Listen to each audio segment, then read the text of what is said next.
Hello, I'm Layla McKinnon. Merry Christmas and welcome to A Current Affair. Mitch thought, what's more delicious than frozen yoghurt and crumble? So he started a small business and called it STAY CRUMBL. Then a billion-dollar American company heard about the name and came after him. Leave small businesses alone. Fight your own battles and go for people at your own size. A monster cookie company forcing a small business to crumble under pressure. We would have had to fold the business completely. Financially, we wouldn't have been able to keep on going and growing if we decided to fight. Mitch Layton opened his dream frozen yoghurt and crumble store in Melbourne last year. Back then, it was named STAY CRUMBL. Melbourne's next favourite place where friends can chill and enjoy delicious treats. A few months into trading, American cookie giant Crumble came knocking. Some large company wasn't sort of happy with the name that we had, and they said it was deceitful to what we were selling. Demanding that we do a complete rebrand, that they wanted to delete all of marketing and digital content on our socials. They wanted us to not have the word crumble, whether it's with an E, without an E. Despite Mitch having the name trademarked and not selling cookies, Crumble came after them. It was quite heartbreaking. We were sort of shell-shocked and were like, well, where do we go from here? Mitch was told he had a strong case to fight for his company's name, but the David and Goliath battle wasn't worth it. He rebranded to Crumb Get Some. We decided to roll over and just do a complete rebrand, as we just didn't want that sort of hassle and headache, having only opened for 3 months, and then in our first year having to fight such a big sort of legal battle. The ordeal has cost the small business a lot of dough. Upwards to 30 grand. If we're thinking about just all of our exterior signage, our interior signage, our uniforms, packaging, I think just our time as well. I think that's a massive thing that's underrated. Crumble cookies have taken the internet by storm. We got this week's crumble. Crumble cookie review. This week's crumble cookies.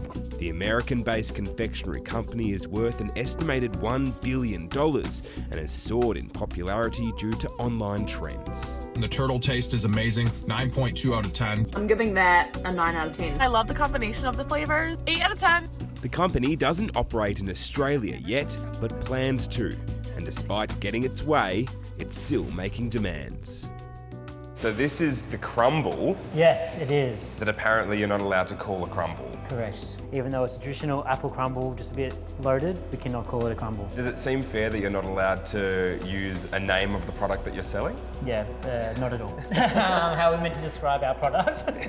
With the literal thing it is. And also, you're not allowed to use the colour pink because apparently that's just owned by this company as well. Correct, yeah.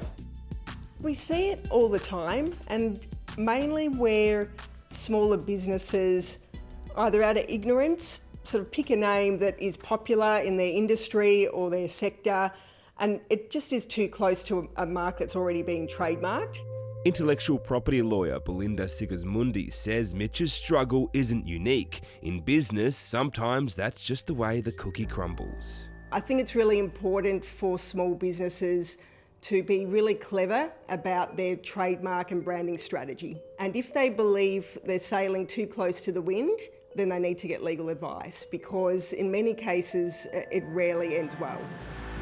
This is your famous cinnamon scroll here, which is causing so much drama. Yeah, so exactly. That's our bestseller by far. A Current Affair is no stranger to these stories. We were there 2 months ago when American chain Cinnabon forced a rebrand on Melbourne-based company Cinnabuns. And who can forget Aussie clothing brand Katy Perry's 6-year legal fight with the US pop star. I'm doing it to make a stand. I'm doing it for small business. For Mitch, he wants Crumble to back off. In the grand scheme of things, we are no threat to such a massive chain. I think the courts will frown on the fact that, if Crumble was to take legal action, that there was this cooperation early on in the piece. Crumble doesn't have monopoly rights over the word crumb, over the colour pink, and so it's really, multiple issues that need to be considered by the courts. A Current Affair contacted Crumble for comment, but the company didn't reply to our questions. Mitch is still seeking compensation from the company for the rebrand and hopes Crumble will cough up in a show of good faith. I wish they were just a bit more caring and considerate. We know where we stand and we feel that we haven't done anything wrong at all because we're very clear that we do not sell cookies. So I think a small little bit of compensation just to help us out would have gone such a long way. It's a bit unfair when the American company doesn't even operate here. Sometimes it's just hard seeing the big guys get away with it.